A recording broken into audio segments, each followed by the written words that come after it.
1789. The revolution has begun in France after its citizens have grown frustrated with the social and political climate.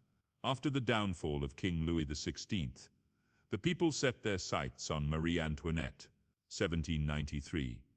Marie Antoinette is captured and sentenced to death by the guillotine, and everyone cheers after she is decapitated, with her head being displayed in triumph. In the crowd, an ambitious young Corsican captain named Napoleon Bonaparte is watching. Maximilien Robespierre rises to power as the Reign of Terror begins in France.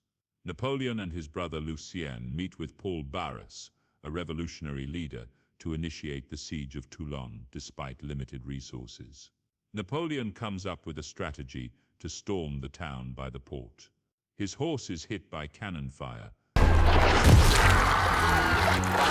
but he persists forward and defeats British forces on the field, as well as by blowing up their ships on the ocean. Napoleon is later awarded the rank of general. Robespierre is deposed, and after a failed attempt to escape, he then commits a failed attempt at suicide. He is sentenced to the guillotine, and the Reign of Terror later comes to an end, with over 40,000 prisoners being released. Napoleon attends a ball in the summer, where he first encounters Josephine de Beauharnais, an aristocratic widow. Josephine's son Eugene comes to Napoleon and asks if he may retrieve his late father's sword as a request from his mother. Napoleon grabs a random sword and returns it, beginning his courtship with Josephine. The two begin an active sexual relationship and eventually marry. He learns of her former husband, who was executed. Later on, Napoleon is seen leading a suppression against royalists, staging an insurrection, gunning them down in the streets. Napoleon later travels to liberate Egypt during the Battle of the Pyramids. During his time away, Josephine begins an affair with a soldier, Hippolyte Charles. Napoleon heads back home, despite being warned this would be seen as desertion. He goes back and dumps all of Josephine's belongings outside in the rain as she is returning home from a trip away. Napoleon coldly chastises her for her infidelity, despite him too having previously engaged in affairs, though he claims to not have loved the other women. Josephine also hits back that Napoleon is nothing without her. The Directory meets with Napoleon for his desertion, but he instead criticizes them over the poor leadership of France. Napoleon is convinced by Emmanuel Joseph Sieyès to start a coup so that he may take over as first consul. After forcing the current heads to resign, the coup goes off, and Napoleon and Lucien convince their troops to aid them against the resistance. Napoleon is later crowned as Emperor of France, and Josephine as Empress, but he surprises everyone by grabbing the crown and placing it upon his own head, making himself sound like the nation's savior. Soon, Napoleon works with Caulaincourt and Foreign Minister Talleyrand to try and form an alliance with the Austrians and England, but he is met with rejection. Napoleon has a childish reaction to this, yelling at the king's messenger and storming off. A year later, Napoleon gathers his troops at Austerlitz against the Russian and Austrian forces. He lures them out onto the ice while he and his men wait in the woods, and he uses the cannons to break through the ice, sinking the enemies into the freezing water. Later on, Napoleon dines with Austrian Emperor Francis I, while Tsar Alexander I declines due to his outrage over the loss of his troops. Napoleon also tells Francis to be grateful that he did not wipe out his entire army. Napoleon and Josephine continuously failed to conceive a child, depriving him of an heir. His mother Letizia has him have sex with a young woman to see if he might be the cause of the infertility. Letizia later reports to Napoleon that he impregnated the young woman, so he and Josephine soon make arrangements to legally divorce.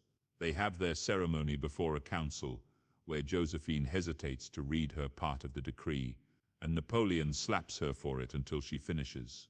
That's what this is, right? She is sent to live at the Château de Malmaison, where she and Napoleon continue to communicate and send letters to one another.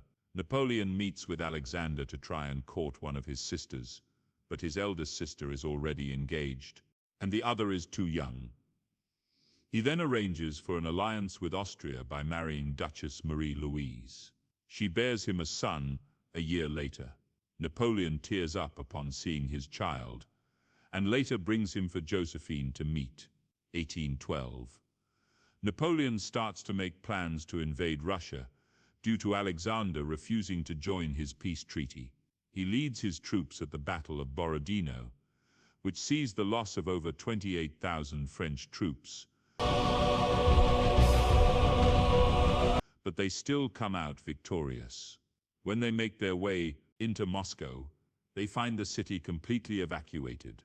After camping out, Napoleon awakens to find the city set on fire by the Russians. While Napoleon wants to advance to catch up with the Russian army, he is told that they will not last through the winter if they make that journey. The army moves back toward France, with nearly 500,000 men having died along the way. For this, Napoleon is later forced to abdicate his throne and go into exile on the island of Elba. 1815. Napoleon continues to write to Josephine until learning she has fallen ill. He leaves the island and finds a way back to France before coming upon his old troops and convincing them to remain loyal to him. When Napoleon returns to Josephine's home, he learns from her daughter that she has passed away from diphtheria. Napoleon weeps for his former wife. Napoleon builds up his army once more to go against Arthur Wellesley, Duke of Wellington, and his army at the Battle of Waterloo. A bloody battle begins. And while Napoleon's army gives it their all, the English soldiers overwhelm them.